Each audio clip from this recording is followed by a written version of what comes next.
Tonight we're going to be in 1 Kings again and looking at two chapters, chapters 20 and 21. We sometimes do that, longer sections, a lot of historical passages, and some of the information is just detail, not really things to study and learn from necessarily, just carrying the story along. But two chapters that deal with the same subject, and the subject tonight, the message tonight is greed. Chapter 20 shows greed from one person. Chapter 21 shows greed from another individual.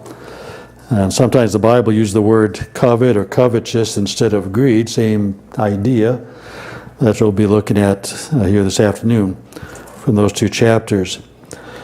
There's a lady in recent American history you've probably have heard of. She's passed away about 20-some years ago now, but she had a nickname, a name that you wouldn't want to have this as your nickname.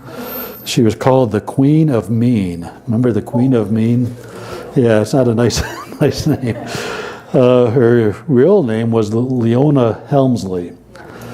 She and her husband, billionaire people, lived in New York City.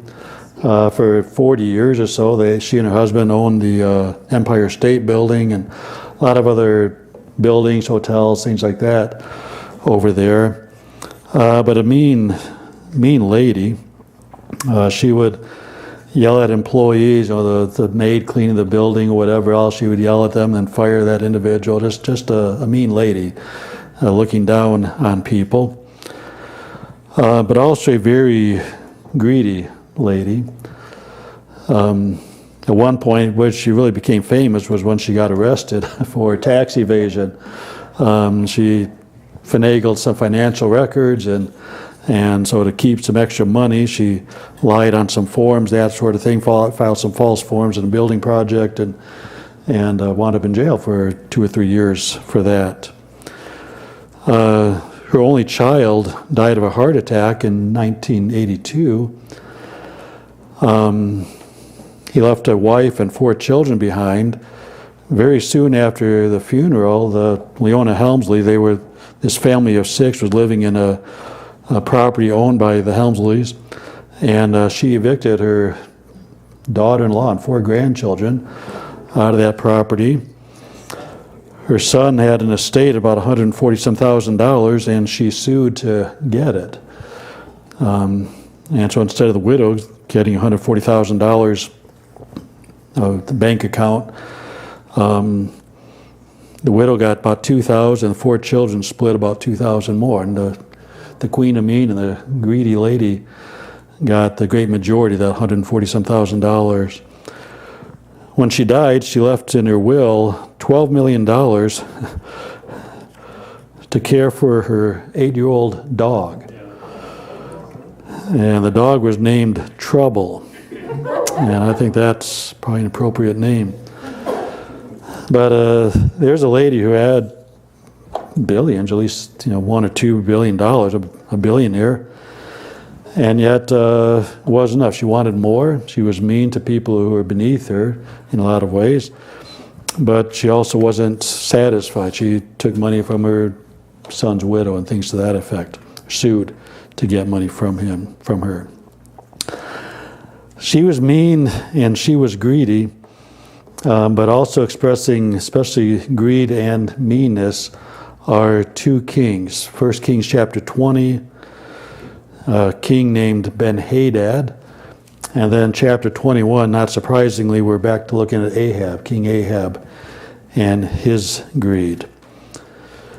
We're going to begin chapter 20, and number 1 in our outline, by looking at the greedy king of Syria,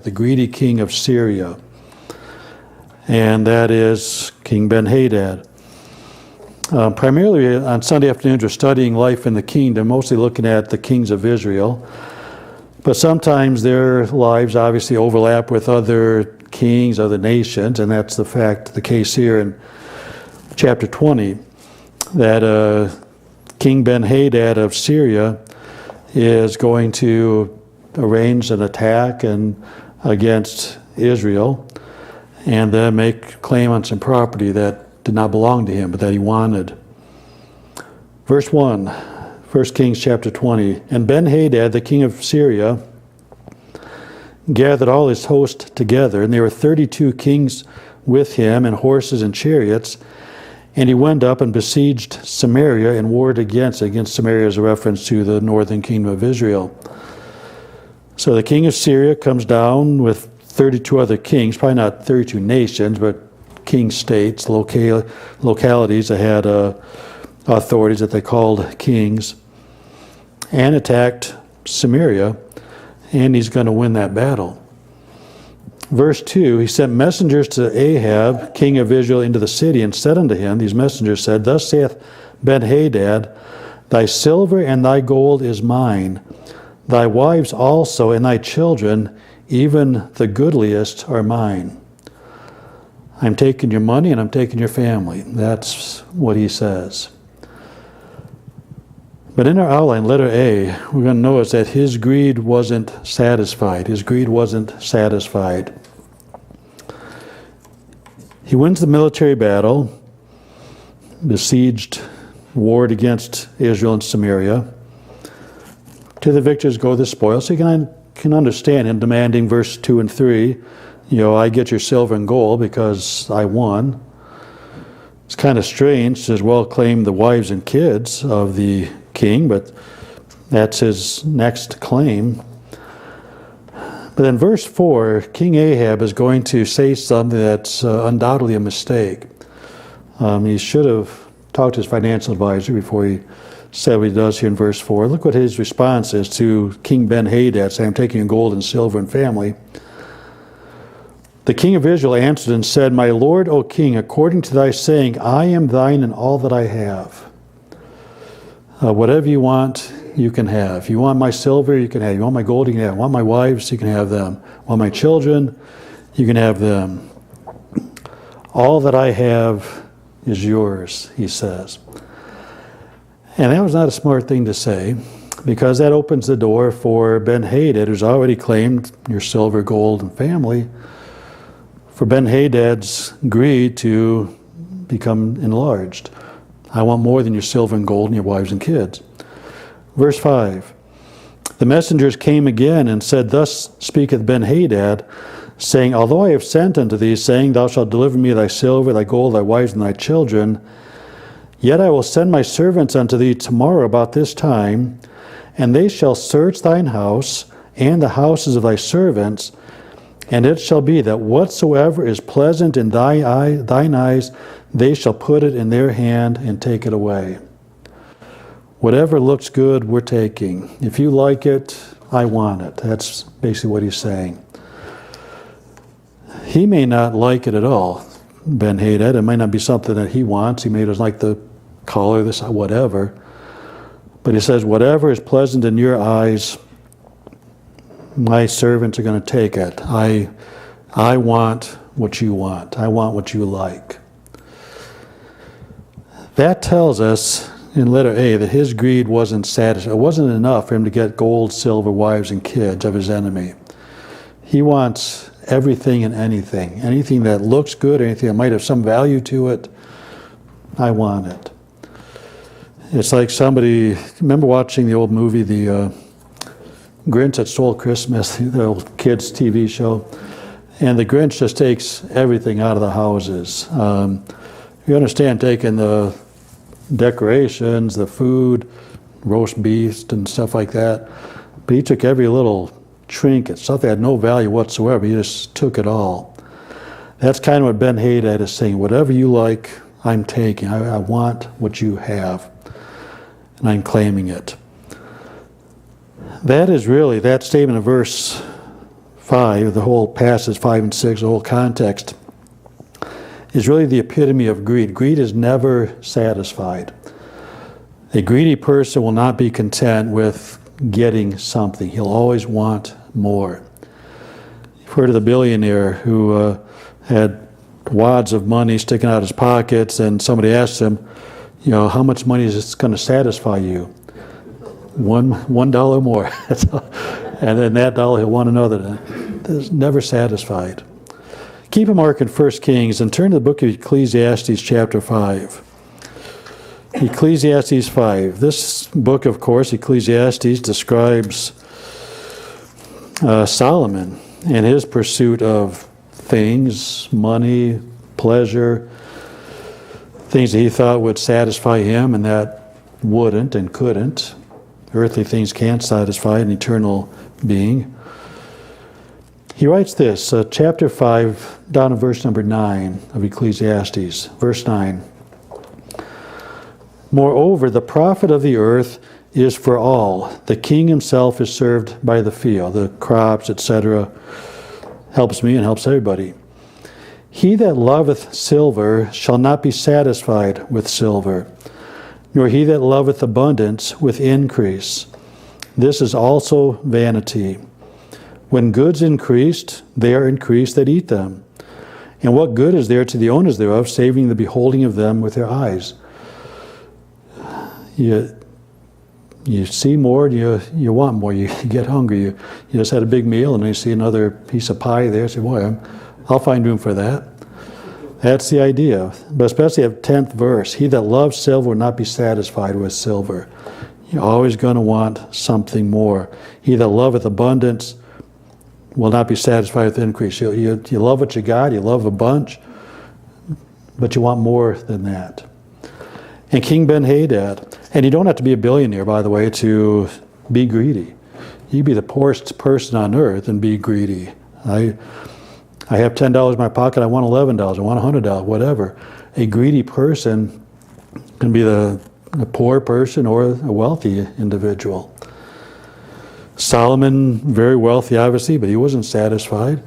Ben-Hadad, king of a nation, probably wealthy before this battle. Then he has access to all the silver and gold of the king of Israel to take and claim that. But that doesn't satisfy. Beyond that, I want whatever you have, I'm going to take.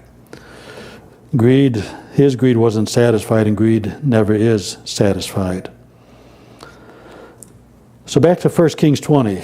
Ben-Hadad sends these messengers, 2 different occasions. I'm coming tomorrow to take whatever, not I, but my servants coming tomorrow to take things from your houses. Let it be, the Lord took Ahab's side in this. The Lord took Ahab's side. Ahab is not a king after God's own heart. Ahab is not like David. Ahab is not a godly person who worshiped the Lord, loved the Lord, and lived for the Lord. He is a pagan at heart. He's a Baal worshiper, married a Baal worshiper. Jezebel called Elijah the one who troubles Israel. Kind of like this morning, you're the one turning Israel upside down. You're the one causing trouble to the nation. But God still comes to the side of Ahab. I'm going to stand with you against this greedy king Ben-Hadad. Verse 7, starting in verse 7, Ahab's going to refuse Ben-Hadad's demands. Basically says, I'm going to think about this for a little bit. But then he says, no, you can't have whatever you want. I'm not going to just let you take everything. And he was basically preparing for a battle to defend it. God is going to come to Ahab's side and send messengers. It's amazing. The Bible never records David ever having God come and speak to him. There's no indication of that. David spoke to God a lot. No indication of God sending an angel or whatever to David. He sent a prophet, Nathan, confronting him, but he didn't have the meetings with God that other kings and people had, Solomon. God is going to send several messengers. One might be sent twice, could be the same individual, but 4 different times in these few verses, God is going to send, okay, here's a messenger coming to Ahab with a good message, another, and another. Verse 13, behold, there came a prophet unto Ahab, king of Israel, saying, thus saith the Lord, hast thou seen all this great multitude? Have you seen this great army of Syria that's coming out to attack you and to take your silver, gold, wives, kids, and everything they see? Behold, I will deliver it into thine hand this day, and thou shalt know that I am the Lord. Ahab, you can't defeat him by yourself. This army is too powerful for you and your armies, but I'm going to help you. You're going to win this battle. Ahab gets that message, verse 14, and he has a simple question, verse 14. Ahab said, by whom? Who's going to do this? Who's going to be leading this army in this victory?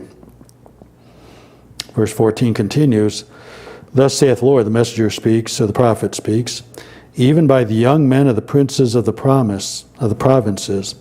Then he said, who shall order the battle? Who's going to organize and lead? And he said, you are. Ahab, you're going out there to battle. You're going to lead the army, but you're going to be victorious. You don't deserve my help at all. You're an evil, wicked pagan. But I'm going to show you, at the end of that 13th verse, you shall know that I am the Lord. I didn't convince you with the rain that I withheld and gave. I didn't convince you with the fire from heaven that struck the altars on Mount Carmel. You weren't convinced then. But you will know after this victory that I am the Lord. So verse 15. He numbered the young men of the princes of the provinces. They were 232.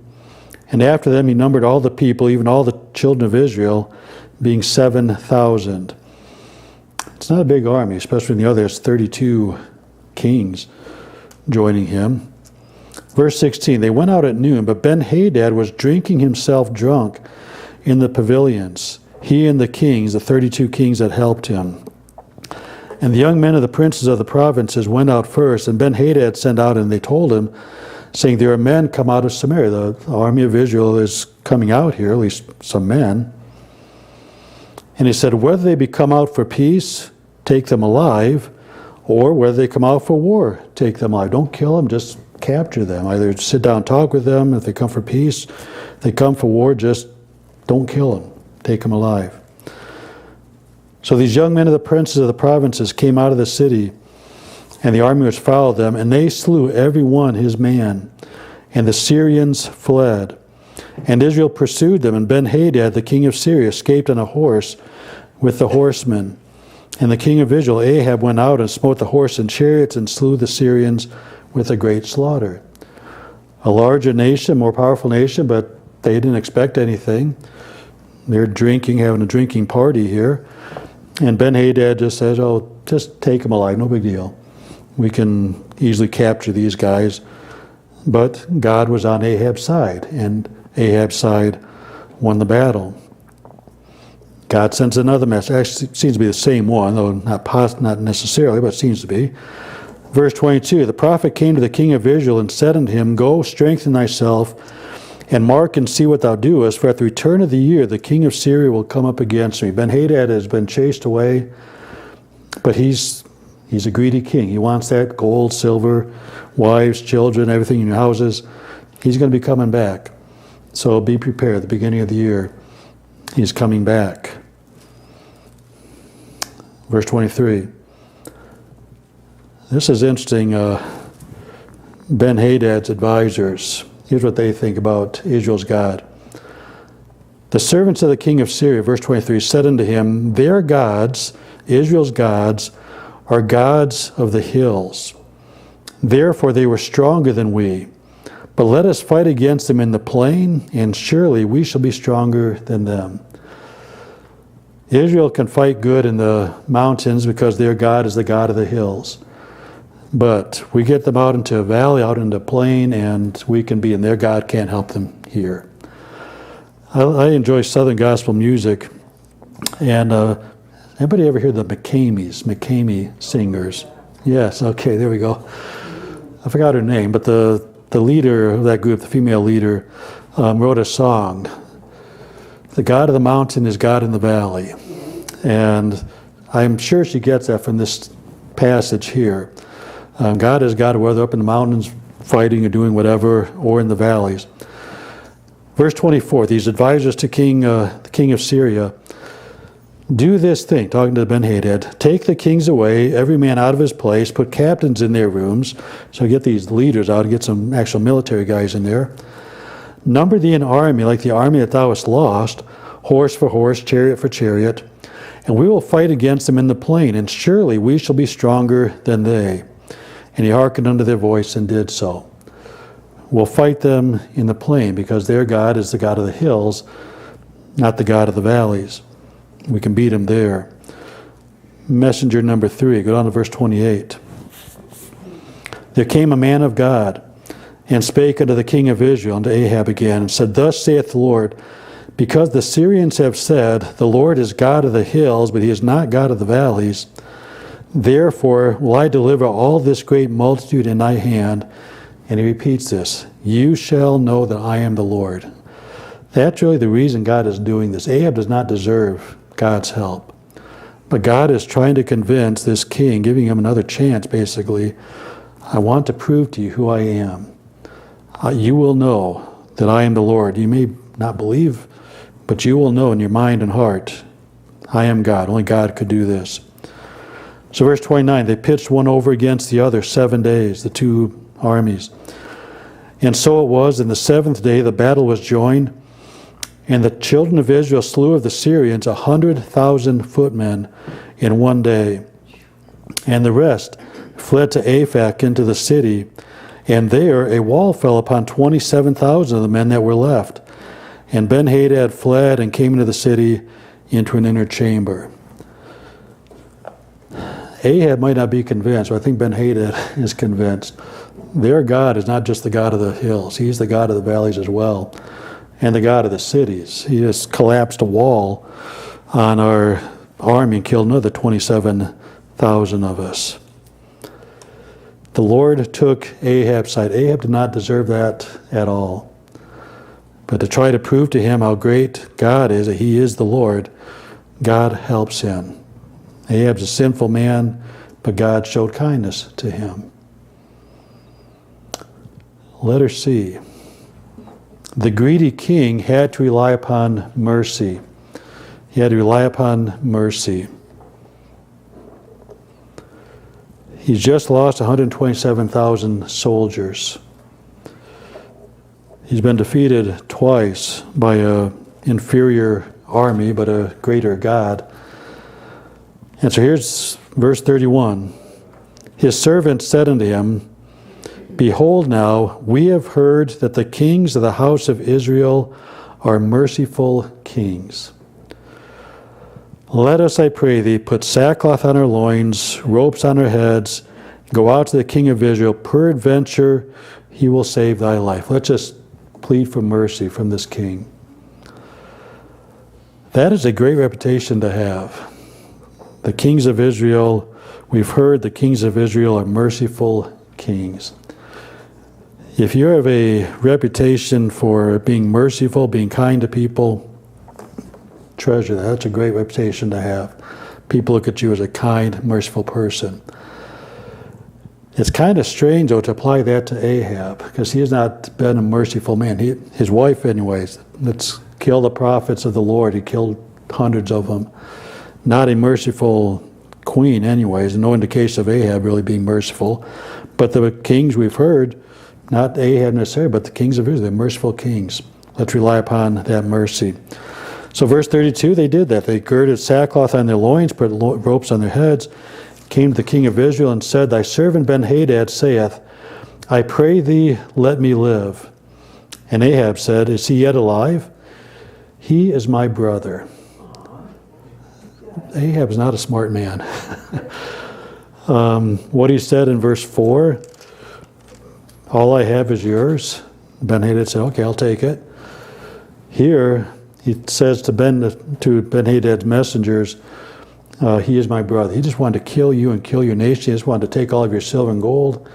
He just wanted to take your wives and your children. He wanted to take everything you have that was of any value whatsoever. But Ahab says, he is my brother. And that sounds wonderful. That's what Christians should say. Not in this case. Letter D. Ahab was kind when he should have been obedient. He was kind when he should have been obedient. Ahab and Ben-Hadad kind of make an agreement. Last verses 33 and 34. Live happily ever after, but God has one more message for Ahab at this point. He's going to send messenger number 4. He's called, this fourth messenger, verse 35, a certain man of the sons of the prophets. So he is a prophet, but son of the prophet is kind of a prophet in training, that he's learning what it means, what the Bible means, what God is like, things to that effect. He's kind of in school, as it were, for a prophet. A certain man of the sons of the prophets said unto his neighbor in the word of the Lord, Smite me, I pray thee. And the man refused to smite him. This prophet, son of the prophet, is going to do an object lesson for Ahab, to teach Ahab a lesson. And he needs to look like he's been beaten up. So he tells this neighbor, hit me. I need to look like somebody has beat me up, so I want you to hit me. And the man said, no, I'm not going to hit you. You're my friend, basically. I sometimes, especially VBS, things like that, I do object lessons for kids, with the kids. Normally, my object lessons don't hurt me. I don't want to get hurt when I do an object lesson. Don't hit me. But especially, if somebody doesn't hit me, I'm not going to hope you die. But that's what happens here. Look at the next couple of verses. This man refuses to hit this prophet, to help this prophet teach Ahab a lesson, an object lesson.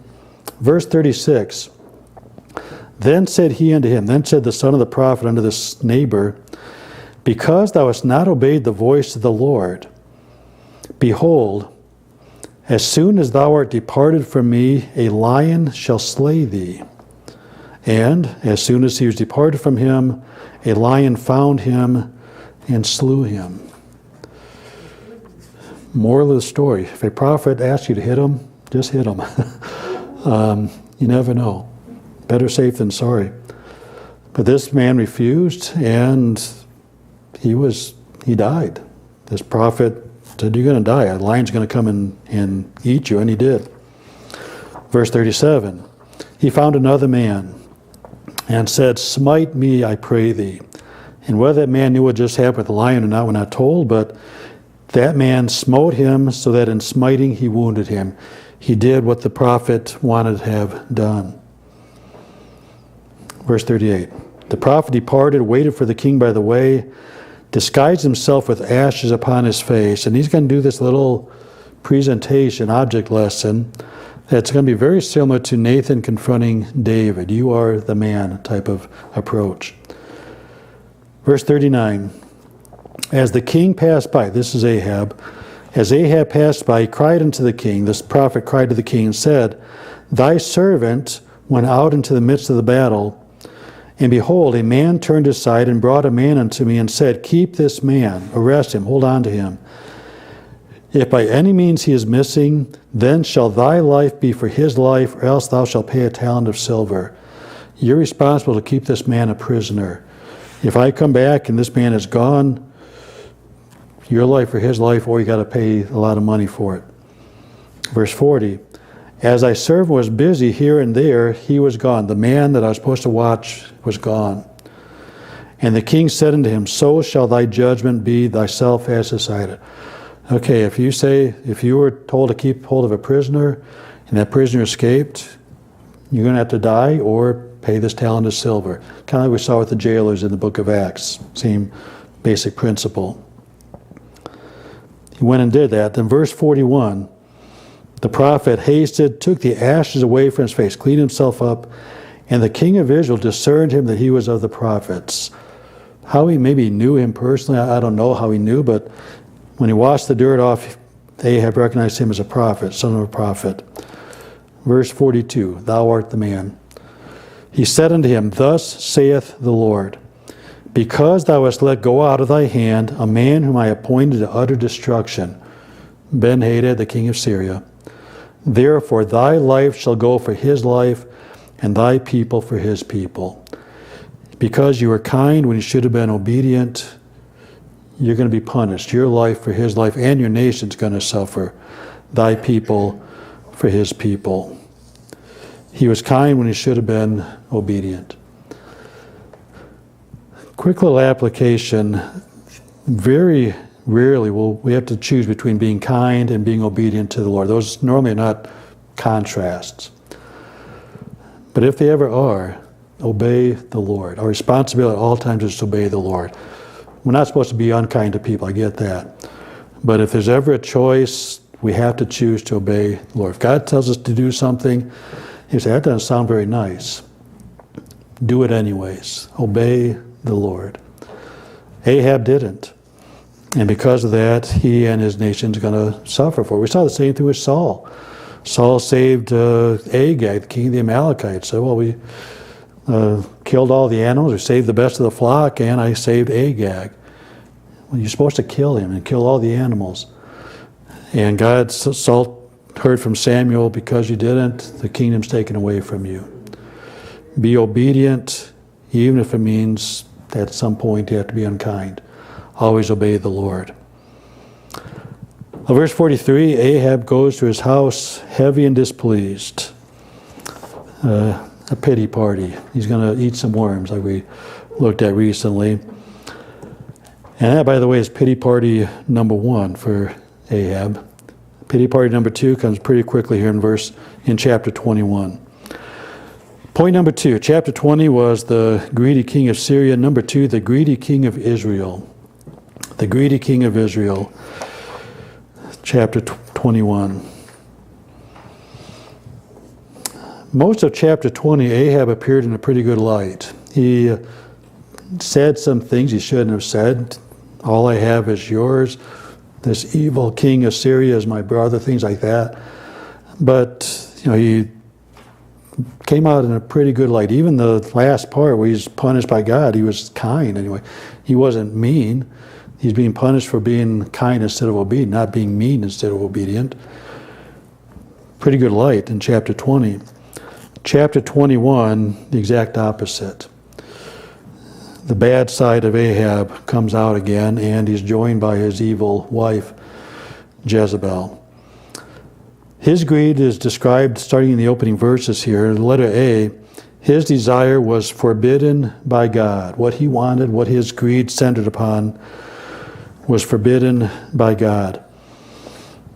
Chapter 21, verse 1, it came to pass after these things that Naboth the Jezreelite had a vineyard which was in Jezreel, hard by the palace of Ahab the king of Samaria.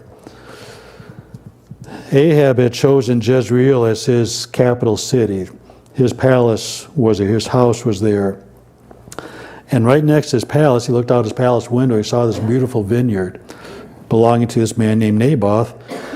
And Ahab said, that's a beautiful spot. Convenient. I can look up my window and say, that's mine. I want that.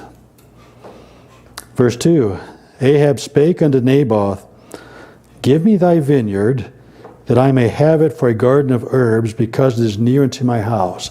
And if that was the end of it, I'd say, what a very greedy man. He's, give me your vineyard. I'm the king. I can take it.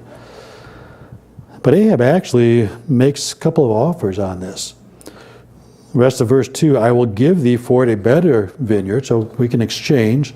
You give me that, and I'll give you a vineyard that's even better than what you're giving me. Not next to my house like I want, but you can have a better vineyard. Or, if it seem good to thee, I will give thee the worth of it in money. If it's valued at $1,000, I'll give you $1,000 for it, or whatever. He's willing to not just take it, eminent domain or anything. He's willing to exchange something better for it, or give him the amount of money that it's worth. But look at Naboth, verse 3. Naboth said to Ahab, the Lord forbid it me, that I should give the inheritance of my fathers unto thee. Even if Naboth wanted to do it, he couldn't. There was in the law of Moses, it's recorded in Leviticus and Numbers, that property owned had to stay within the family. If it went if it was sold outside the family at the Jubilee year, 50th year, it revert back to the family. So it could be a temporary thing. But Naboth looks at the king of Israel and says, this king's not going to give this property back. Once he takes it, he's going to keep it. So he said, I can't do that. The Lord forbid it. It's the inheritance of my fathers. I can't give it or even sell it or exchange it unto you. Verse 4, Pity party number 2 for Ahab. Ahab came into his house heavy and displeased because of the word which Naboth the Jezreelite had spoken to him. For he had said, I will not give thee the inheritance of my fathers. He laid him down upon his bed, turned away his face, and would eat no bread. Just a childish response. Grown man, king of Israel, but because he can't get what he wants, because he can't have his greed met, his desires, covetous desires met, he has a pity party. I'm not going to eat, I'm going to lay down on my bed and look at the wall. Verse 5. But Jezebel his wife came to him and said unto him, Why is thy spirit so sad that thou eatest no bread? And he explains it in verse number 6, and Jezebel's going to get to work. You're the king. You can have whatever you want. You want something, your greed is seeking after something, it's yours. You can have it. You're the king. Letter B, he was guilty of multiple sins. This greedy king of Israel wanting something that he's told he cannot have because God's word forbids, not because Naboth didn't want to or he couldn't afford it or whatever else. God forbid it.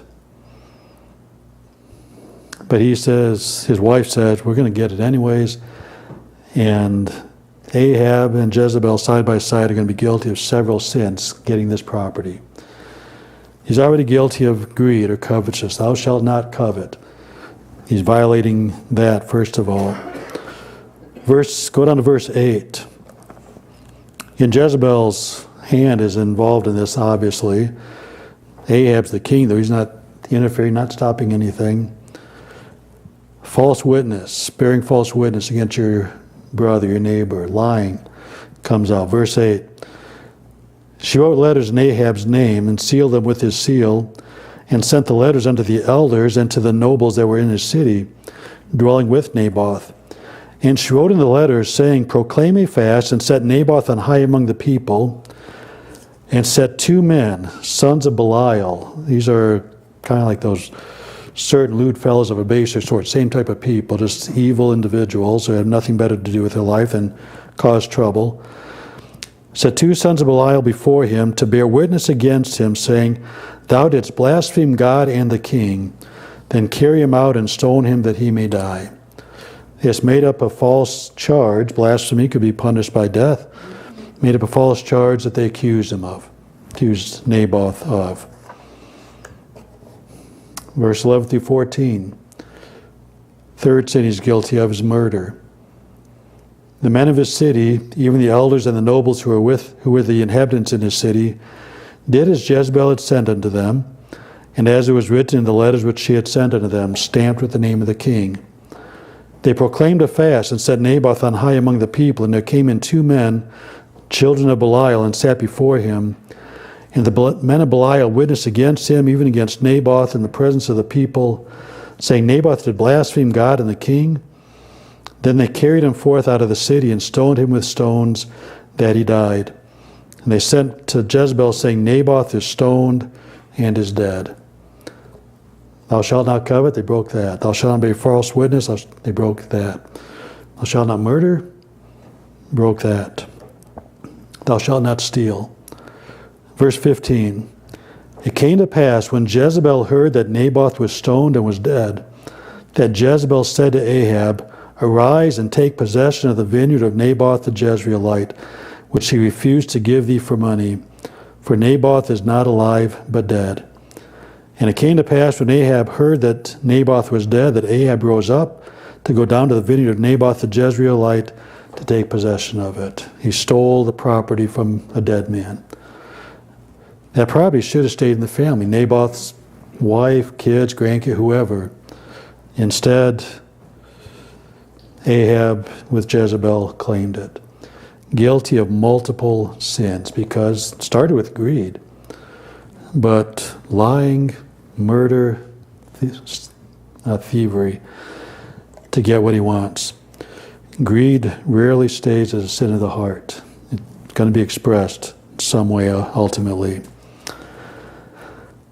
Letter C, another messenger is going to come to Ahab, and this time it's Elijah.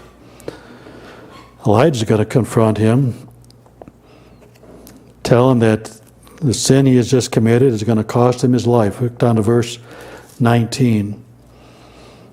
Thou shalt speak unto him, saying, Thus saith the Lord, Hast thou killed and also taken possession?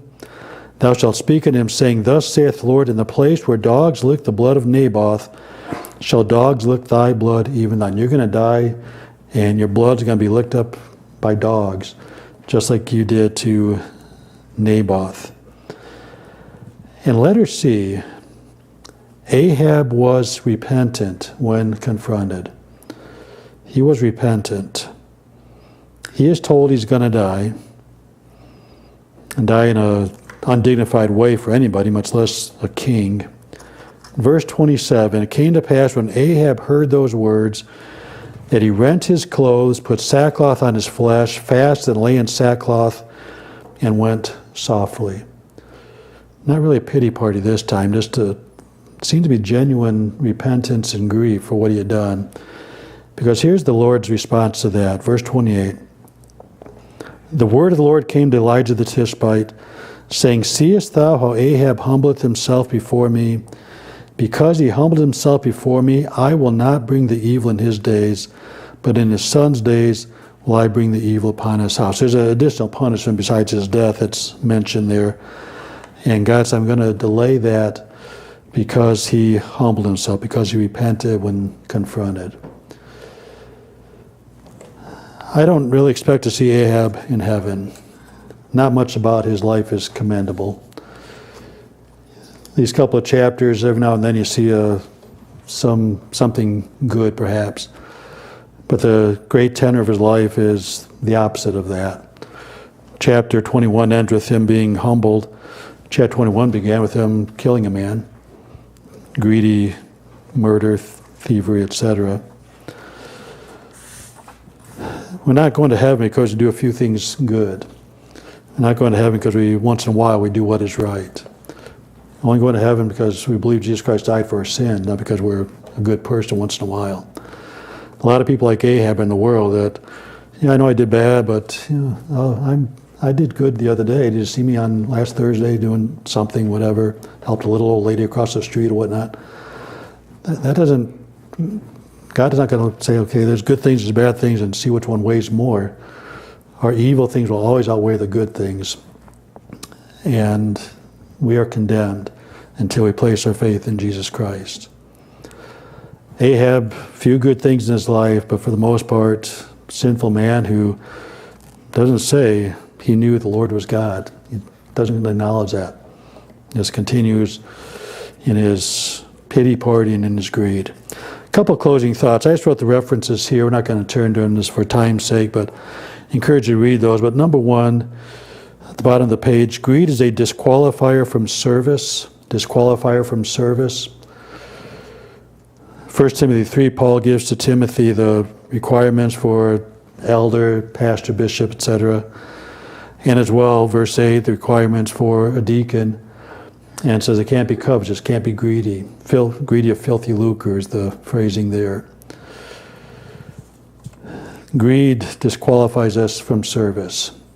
And you think about some of the famous men, I understand, men with gigantic congregations, TV shows, etc. We were talking about this, I think it was yesterday if I remember right, but multi-million-dollar houses, airplanes, Lear jets, a jet from one place to another. That's not commendable in God's eyes. That greed is actually disqualified from service, not approval of service. Greedy of filthy lucre disqualifies us. Number two, instead of greed, we need to be content. We need to be content. Philippians 4, Paul in jail says, I know how to be abased and how to abound. And I just learned in all things just to be content with what I have. Don't look at somebody else's gold, silver, wives and kids and everything in their house. Say, I want all that stuff. Don't look at your neighbor's vineyard. Say, I want that. Be content with what you have. Just say, Lord, thank you for all you give to me. Whatever it is, it's more than I deserve. Just be content with that. Let's bow together. Closing word of prayer, please. Heavenly Father, again, we are thankful to you for your word and what we can learn from it, both from the lives of good people, faithful believers, Paul and Silas, like we saw this morning, but as well things we can learn from evil individuals, greedy kings, Ben-Hadad and Ahab. Father, thank you for what you provide for us. Help us to be content with that. Help us not to look what others have and want what they have. Help us to realize that a sinful thought is still sinful, and it's a violation of your word. And help us to love you and to give thanks to you for all that you do for us and all you've provided for us. Bless us during these final singing of a couple of verses. We ask in Jesus' name, amen.